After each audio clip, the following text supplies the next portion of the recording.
Thank you, first of all, to Rav Pinchas. One of the... It's hard to talk about any bright spots or positive things of the last year and a half, although maybe that will be our subject for this morning a little bit. But getting to meet Rav Pinchas, and that moment is one I'll never forget. Davening mincha on the border of Lebanon, while the, what do they call it, purple rain was falling over our heads. And they said, you'd better daven quickly and leave. We said, what do you mean? We came to make a barbecue. It's a little bit rude. You're going to eat the food and you're sending us away? He said, it's for your own safety. Go. And as we drove, they continued to fall. But to see the type of Emunah bitachon, the shiur bitachon that Rabbi Pinchas carried in his pocket in his army uniform, that he said is the most potent weapon that he has, was and continues to be a tremendous inspiration. So thank you for this opportunity. It really is incredibly special, and I'm grateful. I'm grateful to see so many friends, to be here in Yerushalayim. What better place? I had the best of all worlds. I shouldn't say the best of all worlds would be here and to be here permanently. But if I was going to be in Chutz La'aretz and in Boca for part of Purim, this Purim Meshulash, to be able to get out on Motzei Shabbos, direct flight from Florida, and chap the end of Purim last night. My daughter's here with Leora and her family, and a very Lebedik Purim that's still being cleaned up. It was incredible privilege and opportunity, and even though I'm here for very short, when the chance came to learn together and to grow together, was one I didn't want to not take advantage of. I feel so indebted to Alex and to Eretz Chemda, who over the last year and a half, that bond, that closeness with everybody, my dear friend Schneller, all of everybody. Shmuley, maybe he'll be successful in helping us find a place here. Everybody who's, the connections that were formed are really forever, and they mean the world, and so the chance to be together, to learn together, to grow together was really, really very special. I brought with me, I was asked to bring, and I did. I don't know how to distribute it, or which side of the machitza to give it to first. I'm going to leave it with Alex. I'm going to make it his problem. But I brought some of the swag. We've been speaking in the Emunah shiur the last several weeks, months, about this idea, wherever we are is where we're meant to be, and therefore embrace your place. You are exactly where you're meant to be. Kadosh Baruch Hu. And we made decals for the windshield of the car, so when you're stuck at a red light or behind the train or in traffic and you're running late, you remember, Yesh Hashem b'makom hazeh, we are where we're meant to be. And when you see it, embrace your place. And a sticker for the back of the phone, turn your phone over and whatever's going on, embrace your place, you are where you're meant to be. And then the latest thing that we made, a version of it, was this luggage tag that can hang from your luggage. So I got in, when did I get in? Yesterday, last night. I have the luggage tag on my briefcase, and I was coming to customs, and I was so eager to try to chap the end of Purim. I wanted to make the suda. I wanted to get to Yerushalayim for Purim. And I didn't check any bags. I thought I'm going to fly out of the airport. It's all going to happen on my schedule, in my time, the way I want, the way I picture it. And I get to customs, and I'm decent at some things. I'm terrible at choosing lines. Whoever I'm with, I say, you choose the line. Whichever I choose is guaranteed to be the longest line. I don't know what it is. Whichever one I choose will be the long. So I was on the phone with my wife, and I said, 1, 2, 3, just give me a number right now. I've got to choose, the line breaks up into 3, which one?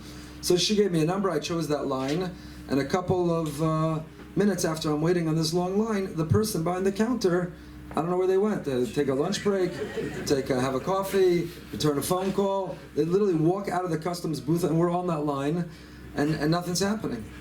And I was starting to feel like my heart palpitations, my pulse, blood pressure, all the things that happen when the world is not operating on our schedule. And then I saw the tag on my briefcase, and I thought to myself, I'm the guy supposedly who gives the Emunah shiur. Embrace your place. You're exactly where you're meant to be. And that's the beauty of Emunah. You take that deep breath, and you are where you're meant to be.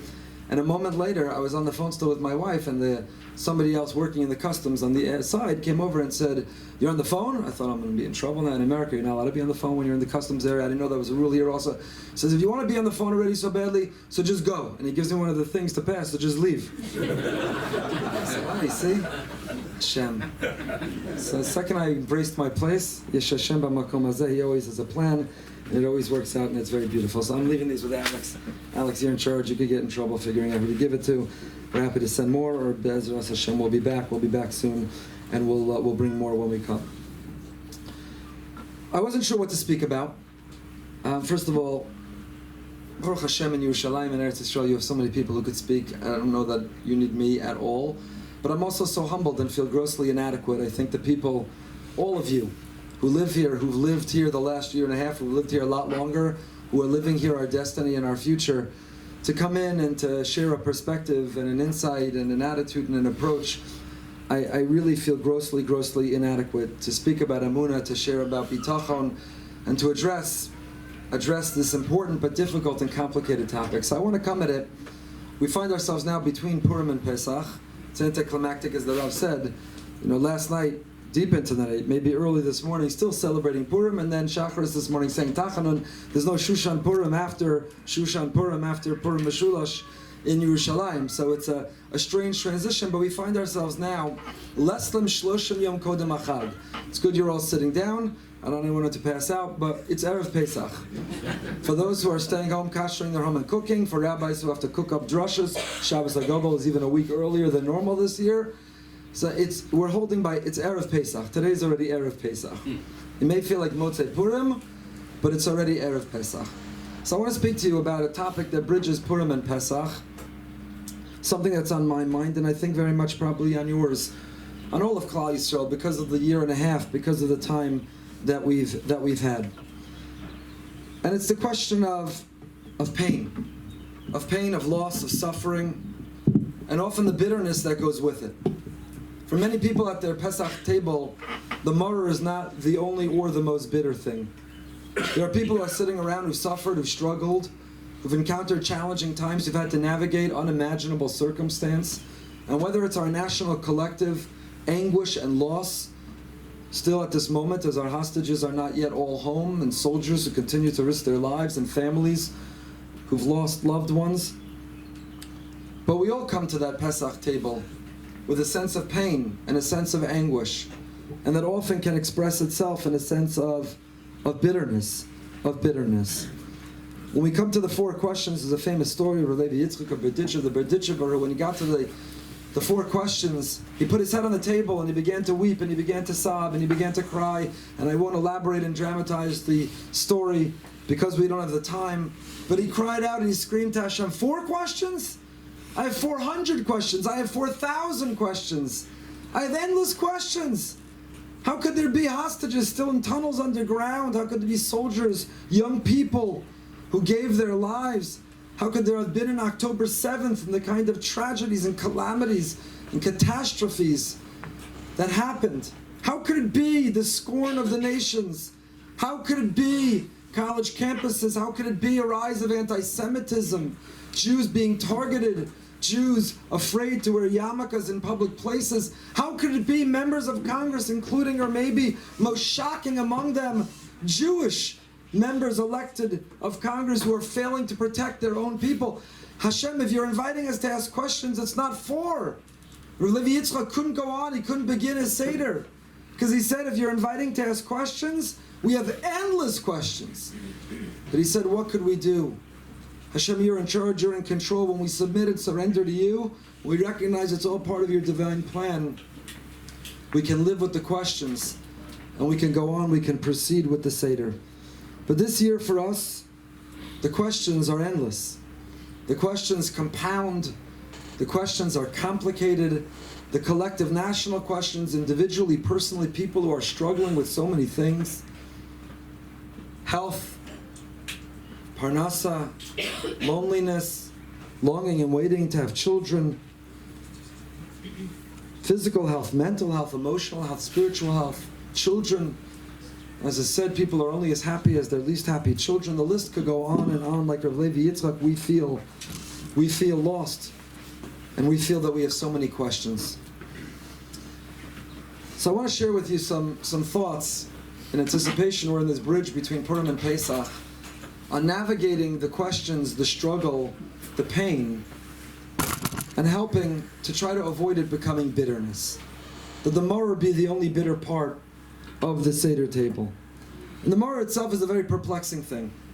It's a night of freedom, it's a night of celebration, it's a night of joy, it's a night of redemption. And here we are, tasting and chewing, and to a degree savoring the maror, the bitterness. What place does bitterness have for a night of freedom and a night of celebration? Why must it be present? Why must we chew it?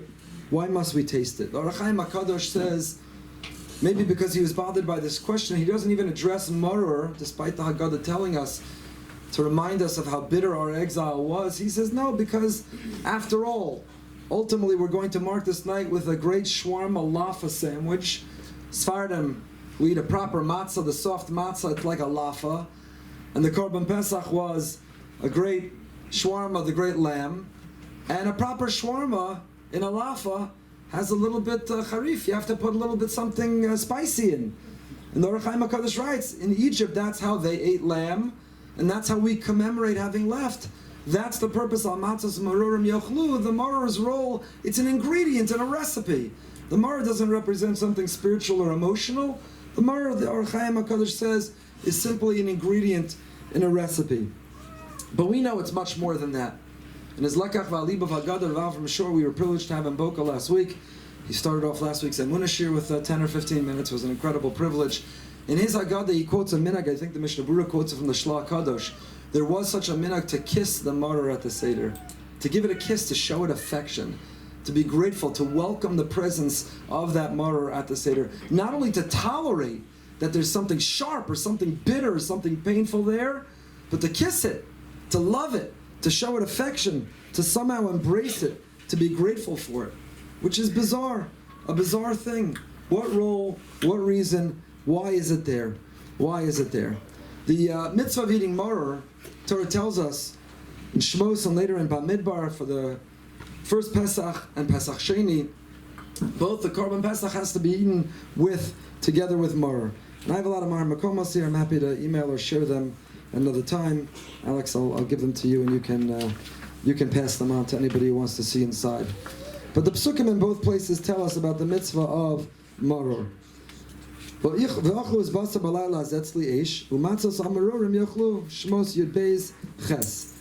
later in Bamidbar, thank you. You have to eat the matzah with the maror. Now today, without the Beis HaMikdash, without the Korban Pesach, the maror today is only the Rabbanan. That's what the Gemara Pesachim Daf Kuf Chav tells us. Matzah b'zman hazeh d'oraisa, maror d'Rabbanan. The matzah remains today biblical, and the maror we eat rabbinically because we don't have. The maror is conditional or dependent. It is tied directly into the Korban Pesach. We don't have the Korban Pesach today. It's only d'Rabbanan. And the Alter Rebbe, the Shulchan Aruch Harav, writes, "B'zman hazeh eina ela midivrei sofrim shetiknu zecher lemikdash." Today the maror is only a throwback. When we eat the maror at the Seder table, with all the divrei Torah will give about connecting to the bitterness of the galus, the exile, the Alter Rebbe's Shulchan Aruch says it's commemorative of longing for a Beis HaMikdash. Like many things we do are zecher lemikdash, taking lulav and esrog, all the days of Yom Tov that we do, we're zecher lemikdash. So maror falls under that category of zecher lemikdash. How do you fulfill the mitzvah of maror? Is a complex topic for another time. The Mishnah lists 5 different possible ingredients that could be maror. If we took a poll here, how many use lettuce? How many use lettuce for maror? Romaine lettuce. Which lettuce? So there's many customs. Some Gedolim used iceberg lettuce. Some used romaine lettuce. If you really want something bitter and miserable, you should have kale. But even we on Pesach don't go to such a level. We don't wish upon anybody to have to eat that. But some have the custom of eating lettuce. Others eat from our horseradish. Do you grate the horseradish? Do you slice the horseradish? How do you eat the horseradish? So where do these customs, where do these minhagim evolve from? There's a lot of literature, and it is a fascinating question. In Israel, the time of Pesach, lettuce is readily available. And lettuce starts out sweet and the stalk is bitter, so that's why it was maror. Whereas in European countries where Jews were exiled and spread out too, lettuce was not available during that time of year. Maybe that was the origin of eating the horseradish. Other posts can talk about lettuce as insect infestation. So in order to fulfill a mitzvah, particularly today that's d'Rabbanan, don't violate many d'oraisa by consuming many insects. So there's a lot of literature on the halacha of, or what the custom should be. Some do both. They put a little bit of the horseradish inside the lettuce and dip that in the charosas. There are many different minhagim what to use. How much do you have to eat of the maror? So we eat a kazayis. We eat a kazayis of the maror. Do you make a bracha? Do you make a bracha on the maror? We make a birchas ha-mitzvah, a bracha for the mitzvah before we eat the maror. But what about a birchas hanenin. We have not yet washed. We didn't yet have the matzah when we eat the maror. So why don't we make a birchas hanenin? The answer is we already did. When did we? The karpas. And that's why a person should have in mind when they make the Borei Pri Adama on the karpas, they're having in mind to fulfill the mitzvah of maror as well. One should not, which can get complicated with a late start for Pesach night, everybody hungry, and all of a sudden a bland potato and some parsley is a delicacy at that hour, but one should not eat. A kazayas would obligate a bracha achrona, could be an interruption before the maror. So there are all kinds of halacha, minusha, and details one has to be aware of. An interesting question that came up more recently in Israel and elsewhere, when a lettuce is grown hydroponically. If you have a lettuce that's not grown in the ground, but it's grown above ground with water hydroponically, what bracha is said on such lettuce? It's a big question in general. But if the bracha is shahakol, as many poskim think it is, so can you be yotzei with the karpas on the maror, or maybe if you're using lettuce for maror that was grown hydroponically, that has a different bracha of shahakol, maybe it would warrant its own birchas hanen, and even before the motzi matzah. These are all questions in the maror which are interesting, and you can examine them and look into them another time. But I want to get to the deeper meaning and the deeper reasoning, some of the deeper view of maror, and what it can tell us about what we're going through and what we're experiencing today. Rabbi Lord Jonathan Sachs, Zichron Lavracha, has a beautiful essay about the maror. And he suggests that the maror is so that we remember and we embrace and we hold on to and we never forget the taste of slavery.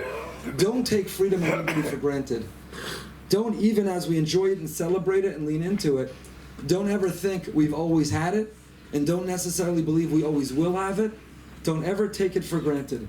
That the presence of maror at the Pesach Seder, the presence of maror in the freedom experience, is to embrace the freedom by remembering where we came from, how it all began.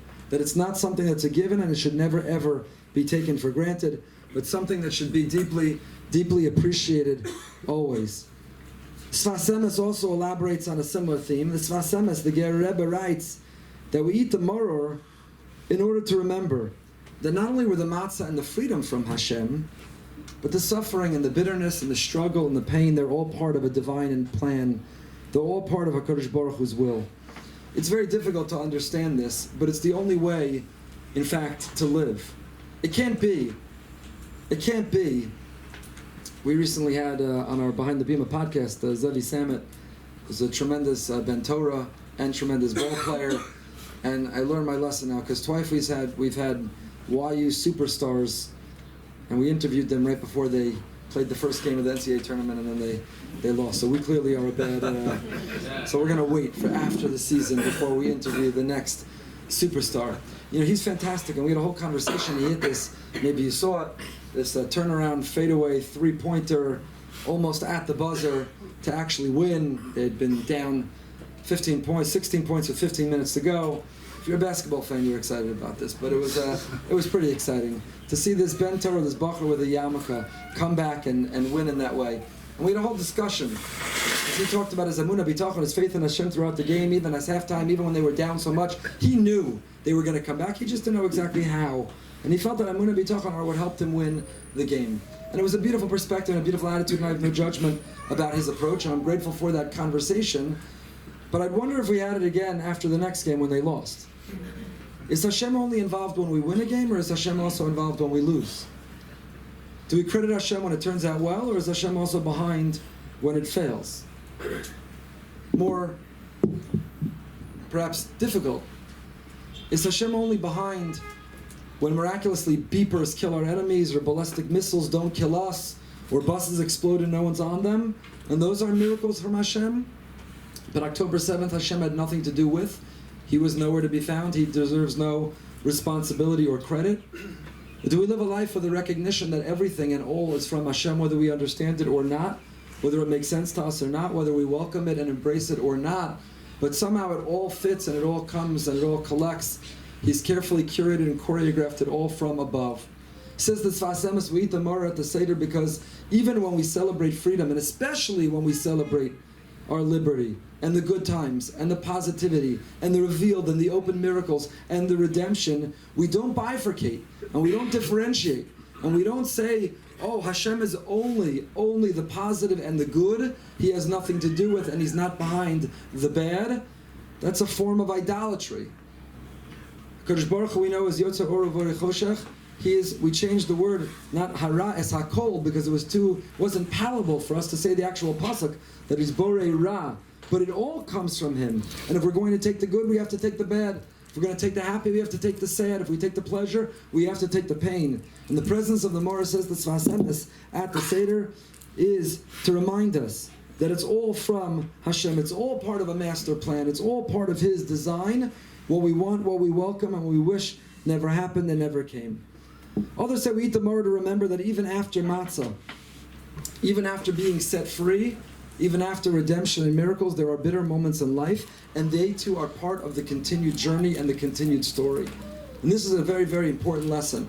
That freedom and miracles and gratitude to God doesn't come with the assumption or the expectation or the entitlement that it's smooth sailing from here.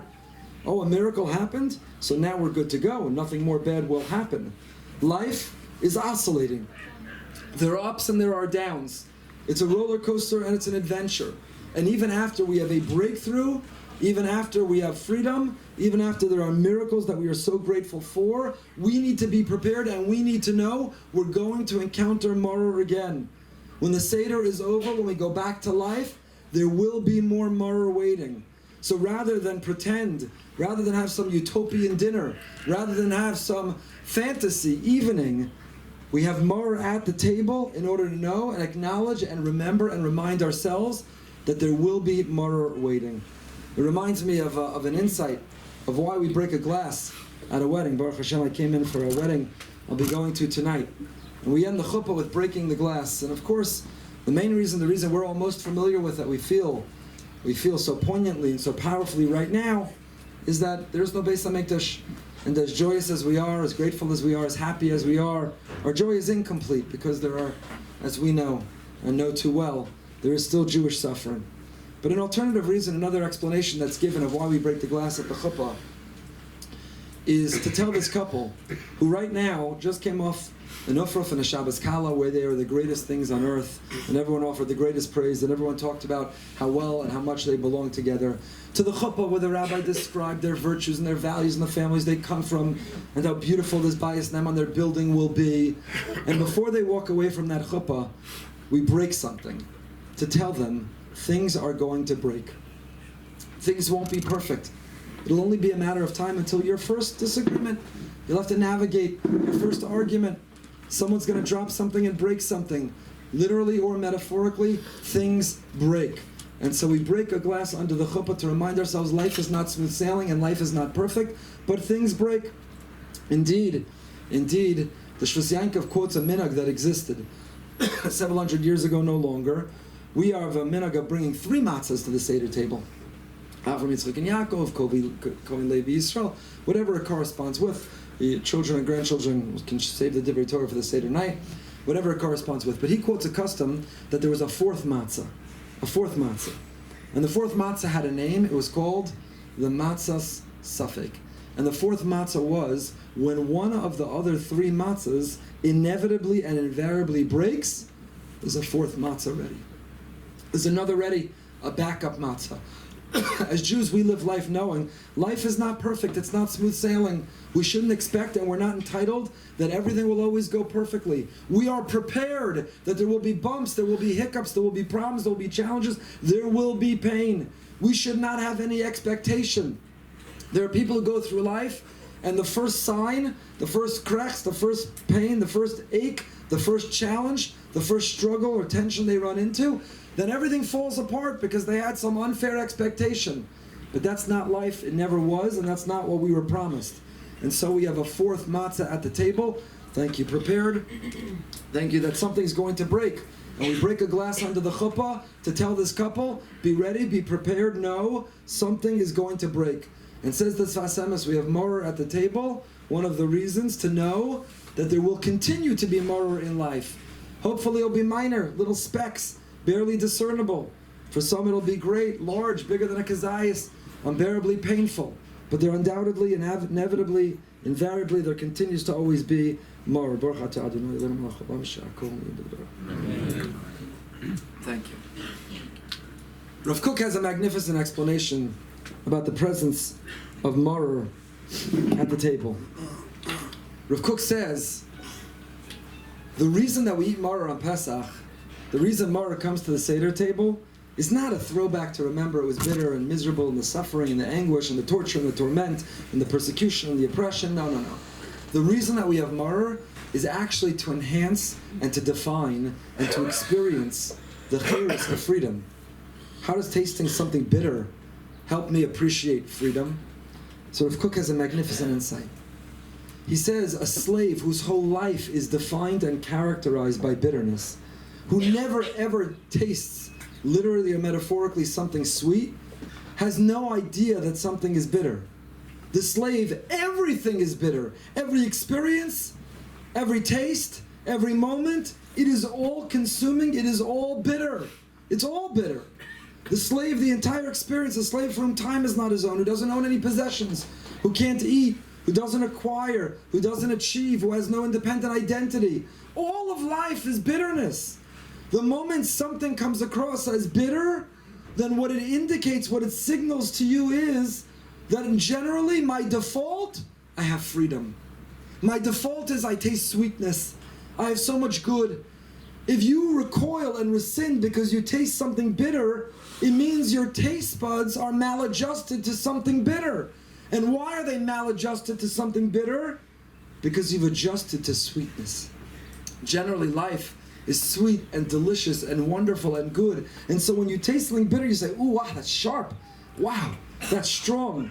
Wow, that's bitter. Because generally that's not your experience. And so it stands out. Says Rav Kook, when something happens in life that feels bitter, you could either say, woe is me, and why is this bitter thing happening? And we're talking now about not necessarily the major, enormous, but the smaller. Like, woe is me, why is the Wi-Fi so slow? Woe is me, why did I get a middle, not an aisle seat? Woe is me, why am I stuck in this traffic? Woe is me, the little things that aggravate and agitate us in life but make many people crumble and fall apart. We can either feel victims to those bitter moments, or we can stop and pause and recognize, if this is the worst bitterness I have, if this tastes bitter, how much sweet is there in my life? If this is the bitterness, when you step on a Lego in the middle of the night, because a child or grandchild left it in the middle of the floor, you can scream in pain, and if you don't, there's something wrong with you, because there are a few things worse than stepping on a Lego barefoot in the middle of the night. You can scream in pain and wallow in why is me, or you can say, that hurt. But wow, I have a child or grandchild in this home who played with a Lego, who left it in the middle of the floor. How sweet and delicious. How beautiful and how blessed am I to have that. Says Rav Kook, the presence of the maror at the Seder is not to remember where we came from, or lean into the bitterness, or know that we're going to have more of it in the future, all the other explanations we saw. Says Rav Kook, the presence of the maror, of the bitterness, is to remember the freedom. We eat the maror not to invoke bitter times, but an affirmation of how sweet our lives generally are. We can transform ourselves from negative to more positive, not by overwhelming the negative with positive, by embracing the negative and being grateful if that's the negative in my life.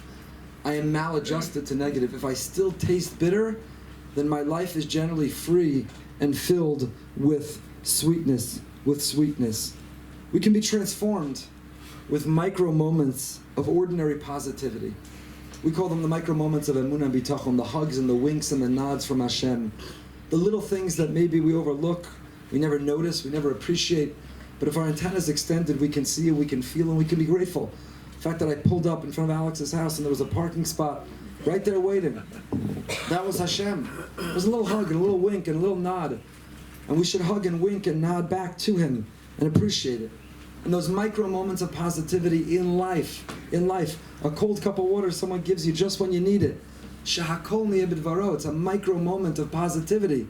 The things that we dismiss and overlook and we take for granted. Micro moments of ordinary positivity.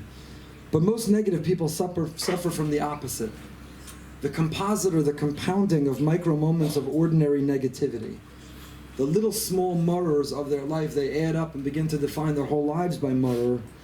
Instead of realizing that, if someone said something that stings, that was hurtful, or the store ran out of that Pesach product I was counting on, or the traffic made me late, or my seat assignment made me unhappy, or the restaurant service took too long, or the Wi-Fi is too slow. People are defined either by compounding those micro moments of negativity and becoming maror themselves, or realizing if those are my maror, how lucky and how blessed, how grateful and how sweet the rest of my life is. So says Rav Kook, we're commanded to eat the maror to remember that the romaine lettuce or the horseradish should be the only bitter and negative things at our table. If we can still taste bitter, that means by definition how sweet are our lives, that we should be so grateful for. Rabbi Dr. Lamb has another insight in his Haggadah. This is all by way of introduction. I want to get to the main point about Gemara. So I asked Alex how long I should go for. Should I say what you said? He said all day, but I'm not going to take him up on it. Rabbi Lamb says that we don't only eat the maror separately and independently, we don't eat the maror by itself, we also eat the maror in a sandwich, the original sandwich, the korach sandwich of Hillel, where Hillel made that shawarma. He took that lamb and he wrapped it in that lafa and added that charif, the maror, and made a delicious sandwich. Why would we put the maror and combine it with the matzah? Says Dr. Lamb, Hillel's sandwich teaches us about synthesis, the ability to live with attention, that life is not either or, and I think we can appreciate this last year and a half well. Life is not either matzah or maror. We don't live in chapters of life that are independent and separate and apart from each other. They're not units of time or periods, but often they overlap. Often they're integrated.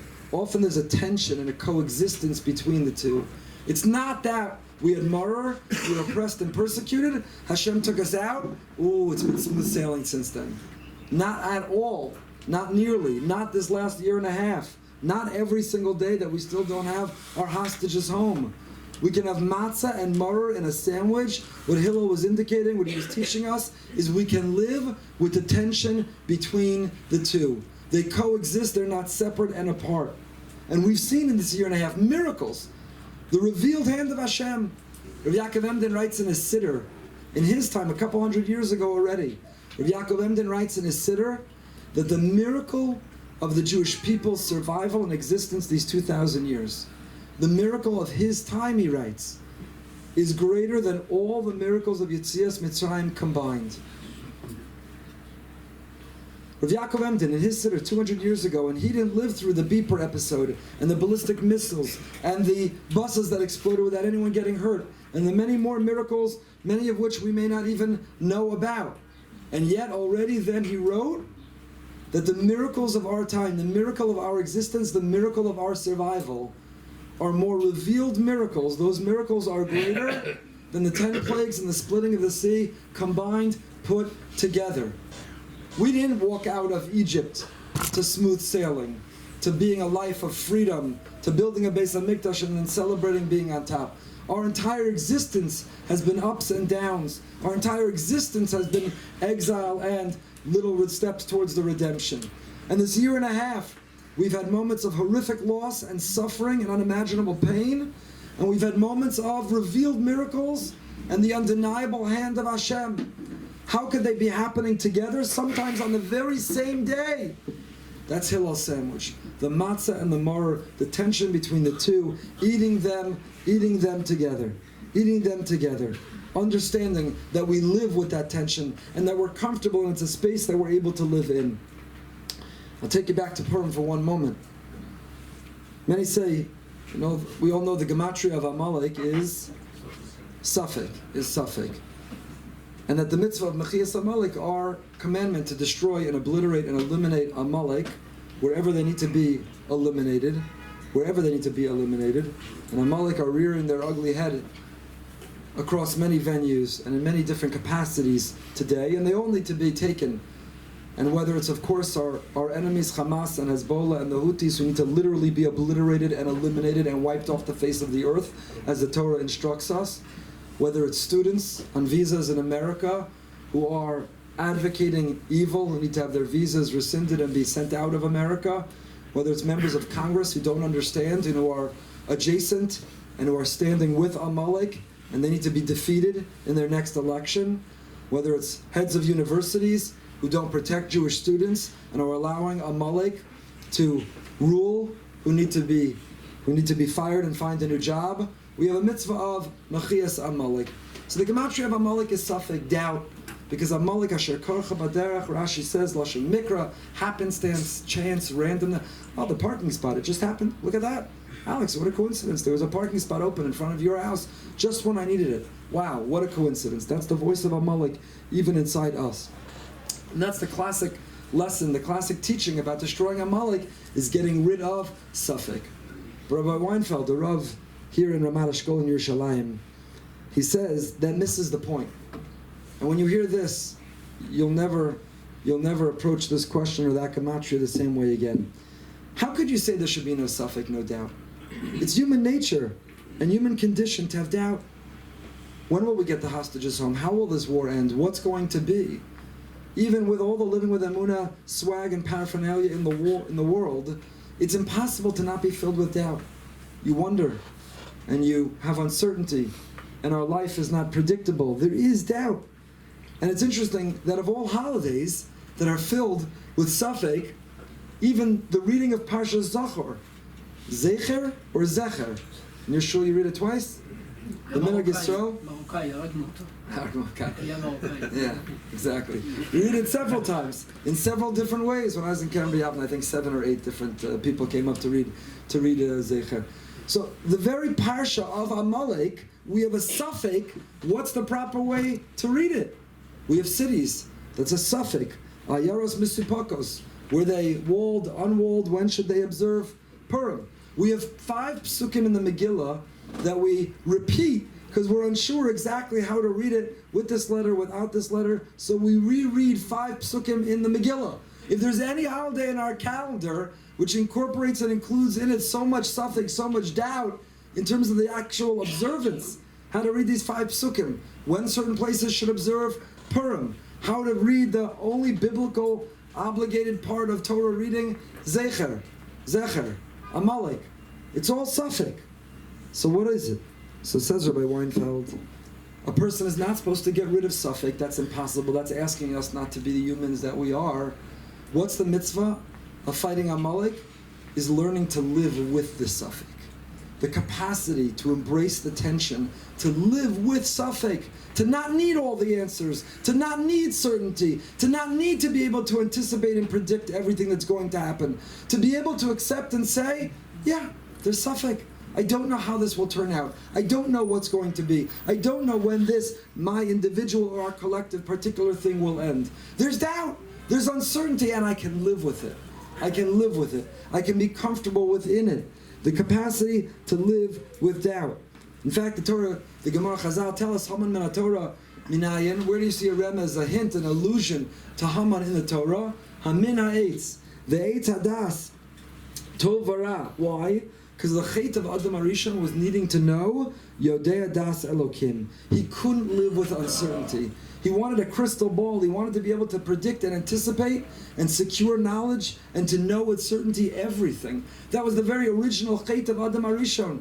Yodea das Elokim. I need to know. I can't live with this doubt. I can't live with this uncertainty. When we said Nasa v'nishma, we did the opposite. We said Nasa, we're in.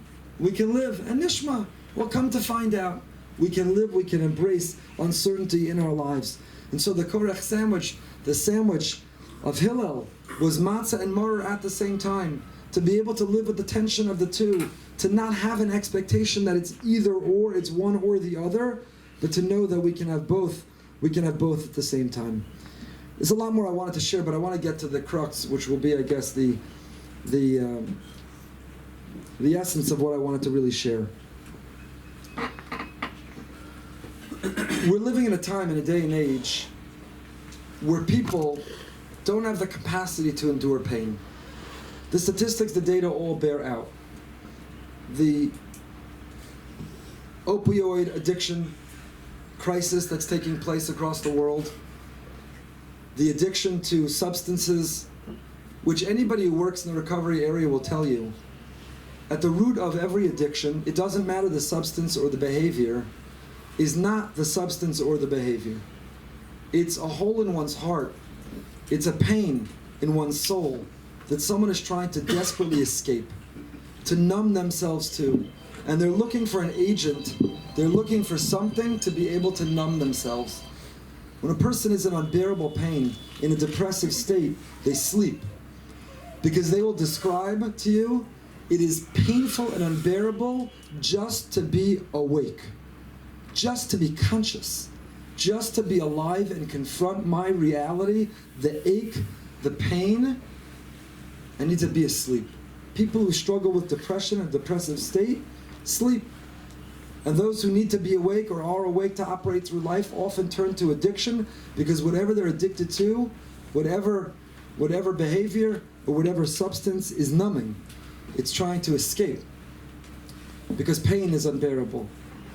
We're living in a time more than any that the world is telling us we shouldn't have to live with pain, and that pain is categorically bad, and that we're entitled to feel an expectation that we'll be able to create lives without pain.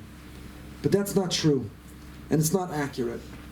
And it's my chiddush in Maror that maybe the presence of the Maror at the Seder is to remind us that freedom is the ability to bear pain. A person who is enslaved to comfort, a person who's enslaved to convenience, a person who's enslaved to always having to be happy and positive and feel good, is a person who is a slave. They're being oppressed by the tyranny of comfort and the tyranny of convenience.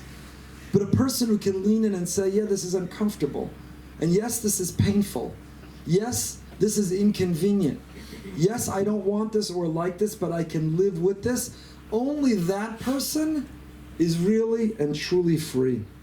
Maybe that's why the Gemara Pesachim Kuf Tez Vav tells us that though matzah you're allowed to swallow in one bite, bala maror lo yatsa. If you swallowed the kazayas of maror in one bite, you did not fulfill the mitzvah.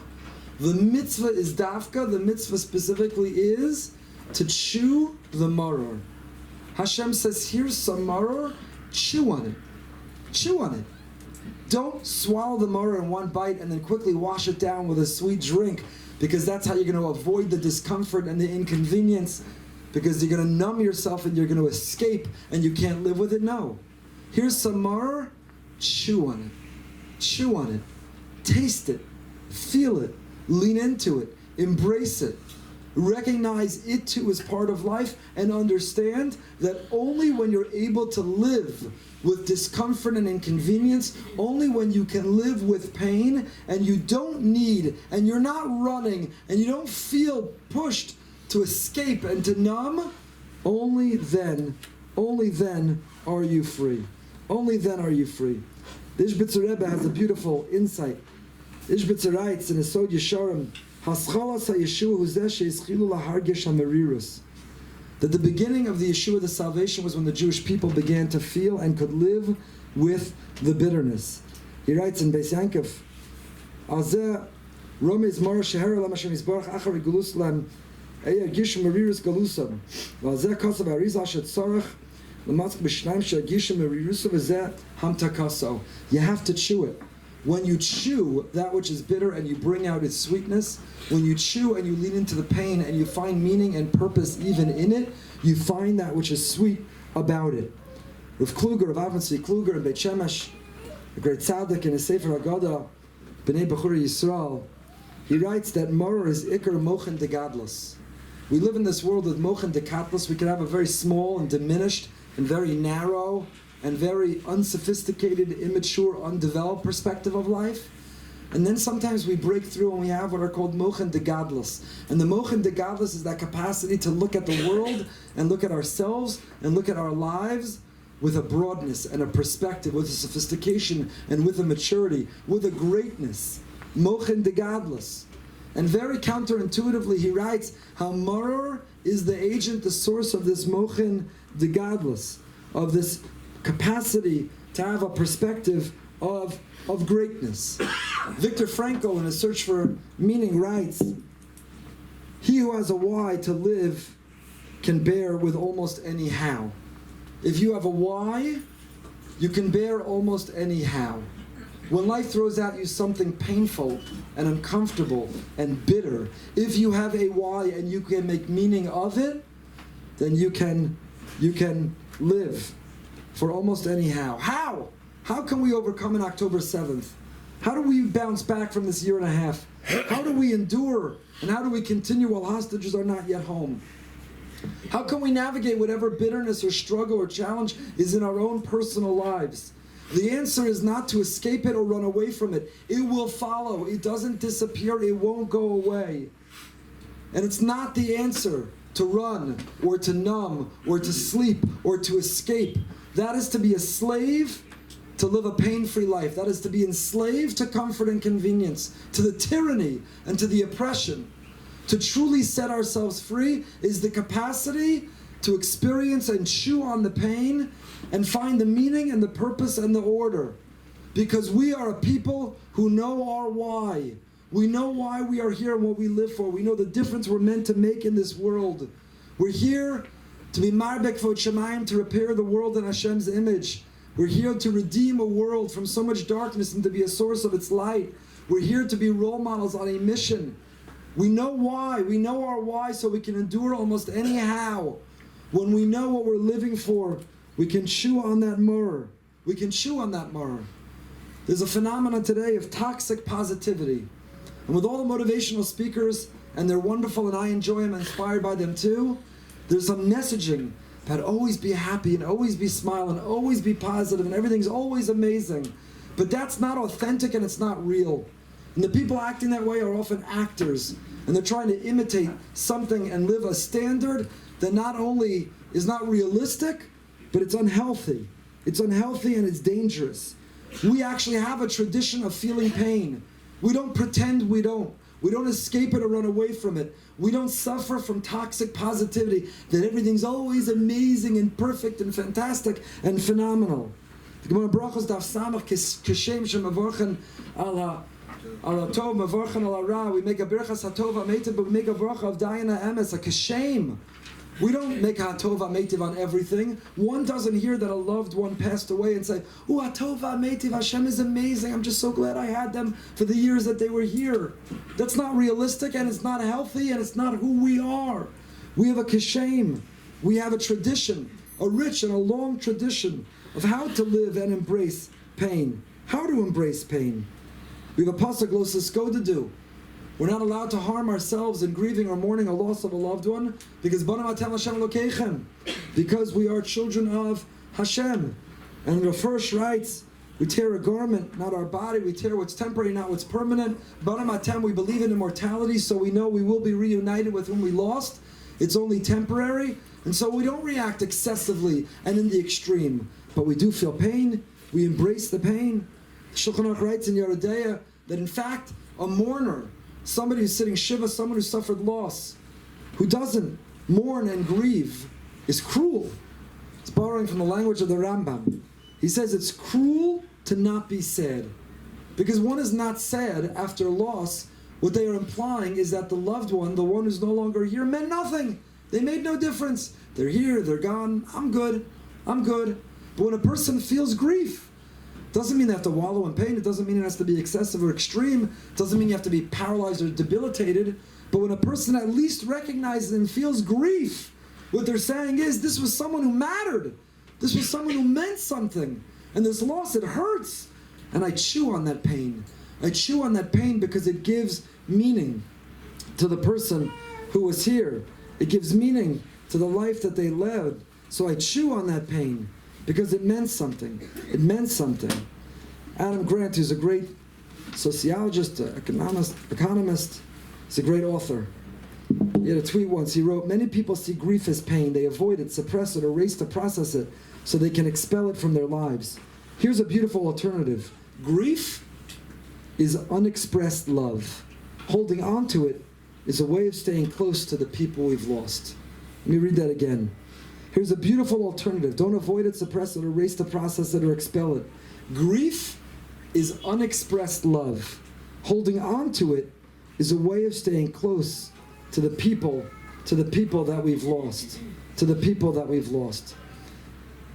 Hashem runs the world. He's in charge, He's in control, everything is for a reason, nothing is random. And that gives us comfort. But having the comfort and the knowledge that He's in charge and in control, that there's an immortality and eternity in a world we're not yet in, doesn't create an expectation that we won't have pain while we're here. The Medrash tells us that Avram Avinu cried and rejoiced on his way to the Akedah. And the Lekach Tov quotes in his Pirkei Emunah, the Nechama, quotes this Medrash, and it's so powerful and so important because we all were taught, and we all have the image of Avram skipping and singing and dancing, taking his grown son to slaughter him, to say goodbye to him, to kill him, to go against everything he had taught and preached to the world. And we're all given this image that Avram Avinu, who discovered and proliferated ethical monotheism, so Avram certainly had a skip and a step, had a joy in his heart, had a dance on his way to the Akedah, right? Wrong. Says the Medrash, Avram Avinu oscillated between singing and dancing and then stopping and crying. And then he'd sing and dance and then he'd stop and he'd cry.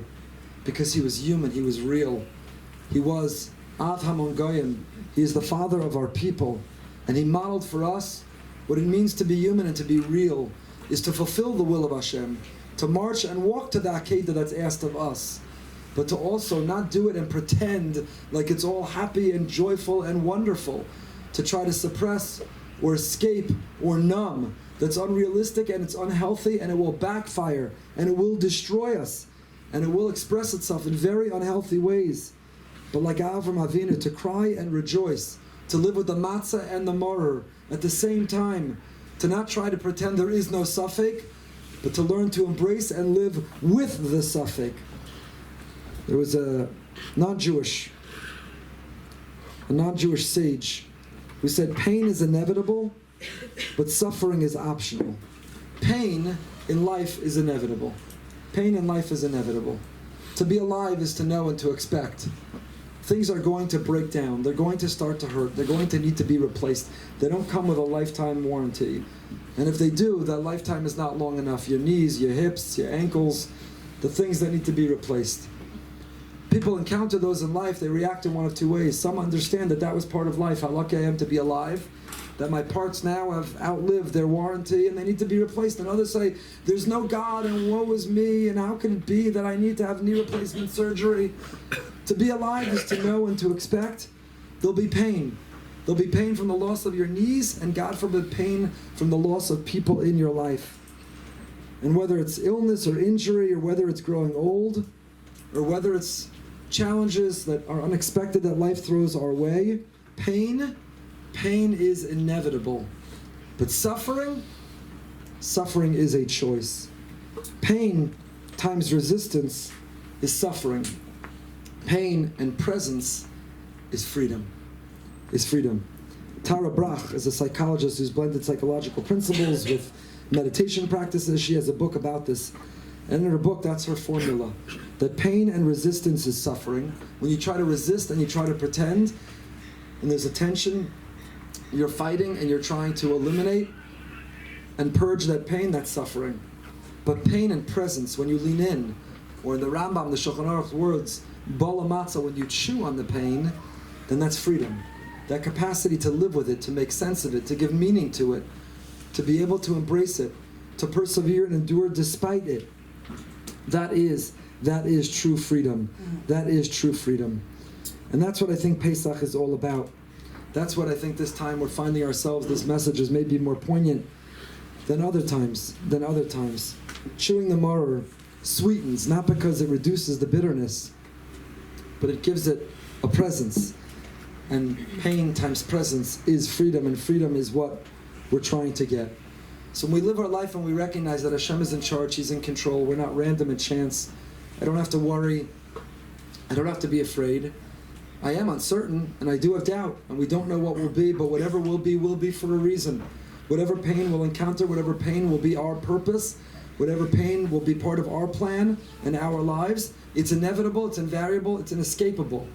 Stop running away from it. It's at the Seder, it's in the sandwich, and when we eat it, in order to be Yotze, you have to chew on it. Because real freedom is the capacity to live with pain.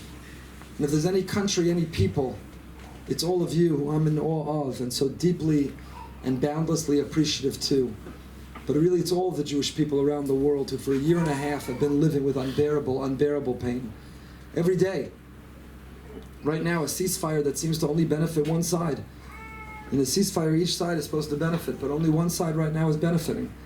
No more hostages are coming home, and only another side is able to regroup. And that is unbearably painful. Every minute, every hour, each day that continues is compounding that pain. There is so much pain of this last year and a half. So much freedom, so much redemption, so many miracles, but laced with and integrated with and wrapped in a sandwich with also so much pain. Real freedom is to learn to live, the capacity to have the tension between the two, to not have an expectation they'll be separate and apart. Real freedom is not a need to escape or numb or have a false expectation, but to be able to chew on that pain with a sense of purpose. A people in Pesach is the ultimate reminder of our why. And when we remind ourselves of our why we are here, a relationship with HaKadosh Baruch Hu, that we are here, that He has assigned us, He has sent us all as agents and ambassadors to redeem and repair His world, that we can endure almost anyhow of our lives. To recognize and to respect that pain is part of the process of pleasure and of freedom. And the Mirz Hashem Halavai, that the Maror only be a speck, that the Maror be something insignificant, that the Maror be something that we were Yotzei and that we're done and that's behind us. And the Mirz Hashem Halavai, in the future going forward, may we celebrate only the matzah of freedom, of liberty, and of the complete and speedy redemption. Thank you so much.